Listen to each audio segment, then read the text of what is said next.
પહેલી વાર એટલો બધો હેરાન થયો છું, કેમ કે દવાખાનું એટલું બધું આવી ગયું છે ને તો વાત પૂછવામાં, કેમ કે જો અત્યારે મેડિકલની અંદર આવી ગયા છીએ અને અમે લોકો અત્યારે રિપોર્ટ કરાવવા જવાનો છે અત્યારે. તો ટાઇટલ અને થંબનેલ જોઈને તમને લોકોને ખબર પડી જ ગઈ છે. તો બધાને જય દ્વારકાધીશ, જય માતાજી બધાને. તો આપણે અત્યારે જવાનું છે સદભાવનાની અંદર, હોસ્પિટલની અંદર જવાનું છે, કેમ કે 2-3 વખત અહીંયા ગામની અંદરથી દવા લીધી પણ મીઠું નથી, તો કાંઈ ફેર પડતો નથી. તો આપણે જવાનું છે સદભાવનાની અંદર અત્યારે, અને જો અત્યારે જઈએ છીએ હવે સદભાવનામાં ને રિપોર્ટને એવું બધું કરાવશો તો શું છે એમ ખબર પડી જશે. કેમ કે 2-3 દિવસથી તાવ ને ઝાડા ને એવું બધું અલગ અલગ વસ્તુ થાય છે. અને અમારા યુગભાઈ જો કે અમારે પણ આવું છે, તો યુગભાઈને પણ લઈ જવાના છે.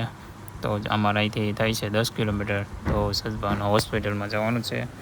તો કન્ટિન્યુ વ્લોગની અંદર બન્યા રહેજો, અને વિડીયોની અંદર પહેલી વાર આવ્યો તો લાઇક, શેર અને સબસ્ક્રાઈબ કરતા રહેજો. તો અહીંયા તો 2-3 બાટલા ચડાવ્યા પણ કાંઈ ફેર પડ્યો નહીં, કેમ કે ઝાડા ને એવું બધું હતું એટલે કાંઈ, કેમ કે અત્યારે એવું બધું વાતાવરણ થઈ ગયું છે. વરસાદ ઘડીક વાર આવે ને થોડીક વાર તો તડકો હોય છે ને, અને ગરમાટો એટલો બધો થાય છે ને તે વાત પૂછવામાં.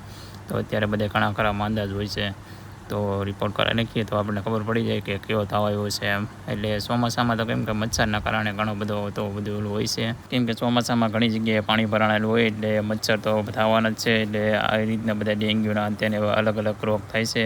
તો ખાસ ને ખાસ ધ્યાન રાખજો. તો ફાઇનલી અમે લોકો પહોંચી ગયા છીએ સદભાવના હોસ્પિટલની અંદર, ને અત્યારે જો તપાસ કરવા માટે જઈએ છીએ. પછી શું કહે તો એ ખબર પડે એ પ્રમાણે તપાસ કરી લે પછી જવાનું છે, કેમ કે કેસ કઢાવીને અત્યારે જો વારામાં ઊભા છીએ. તો ફાઇનલી અમે લોકો કેસ કઢાવીને અત્યારે જો અમને લોકોને તપાસ કરીને રિપોર્ટ કરવા જવાનું કીધું. તો અત્યારે અમે લોકો રિપોર્ટ કરીને અહીંયા વહી આવ્યા છીએ, ને 2 થી 3 કલાક 2 કલાક તો લાગે જ હતી. એટલે 2 કલાક પછી આવવાનું, કેમ કે અહીંયા સદભાવના હોસ્પિટલમાં તો કેમ કે ઘણી બધી ગળદી થઈ જાય છે. તો એ માટે જો અત્યારે અમે અહીંયા આવી ગયા છીએ નીચે. થોડી વાર પછી જવાનું છે રિપોર્ટ લેવા માટે, તો ખબર પડી જાય છે કે શું થયું છે એમ. તો જો અત્યારે આશુની અહીંયા બેઠા છે અત્યારે, ત્યાં છે સદભાવના હોસ્પિટલ. તો જો અહીંયા કેટલી બધી ગળદી હોય છે.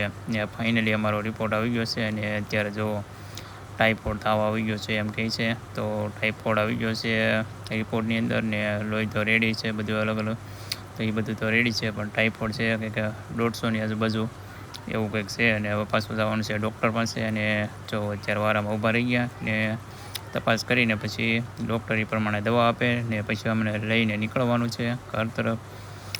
તો ફાઇનલી અમે લોકો અત્યારે જો નીકળી ગયા છીએ દવા લઈને, ને હું બાઇક લેવા જાઉં છું, અને આ લોકો અહીંયા બેઠા છે.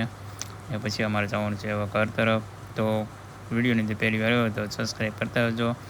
ને ફાઇનલી અમે લોકો અત્યારે નીકળી ગયા છીએ ઘરે, અને અત્યારે તો ફાઇનલી પહોંચી પણ ગયા છીએ અત્યારે. અને ઈશું જો અત્યારે ખાઈ છે, અત્યારે સોડા પીવે છે અત્યારે. એ સોડા પી લીધી, અને જો હવે અહીંયા યુગભાઈ કે મારા માટે ભાગ લાવ્યા નહીં કાંઈ તમે. હું ગામમાં ગયેલો હતો તો કાંઈ ભાગ લાવ્યો નહીં એમ કે. તો યુગભાઈને ભાગ લાવવાનો હતો. તો ગમે તેવા ગામમાં જઈએ તો યુગભાઈને ભાગ લાવવો જોઈએ, એટલા માટે આપણે કાંઈ ભાગ લાવ્યા નહીં. તો યુગભાઈ એમ કહે કે ગામમાં હાલો પાછા જઈએ એમ.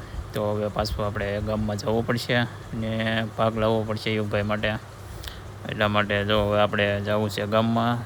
તો મેડમને આપણે પૂછીએ કે એને હું થયું ને એવું બધું અલગ અલગ. તો પહેલાં યુગભાઈને પૂછી દઈએ કે જવું જ જશે ગામમાં એમ. તો યુગભાઈ કે હા એમ કહે જ છે તો કે જવું જ છે મારે એમ ગામમાં. તો હવે જઈએ છીએ આપણે ગામમાં, ને આ મેડમને પૂછીએ કે તને હું થયું. તો અત્યારે અમે લોકો જઈએ છીએ સોનોગ્રાફી કરાવીને. ક્યાં ગયા સોનોગ્રાફી કરવા? સદભાવનામાં. હવે કેમ છે?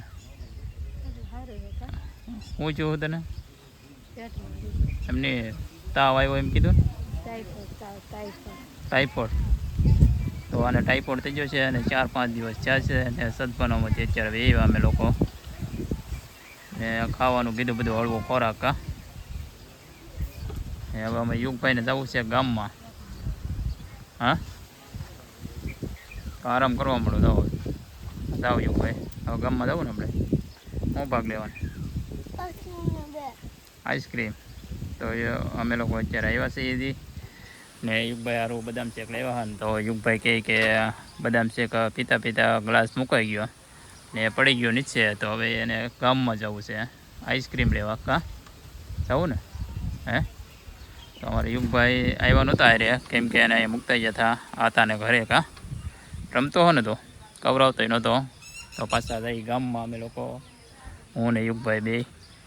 તો યુગભાઈ માટે આઈસ્ક્રીમ લેવા જવાનું છે.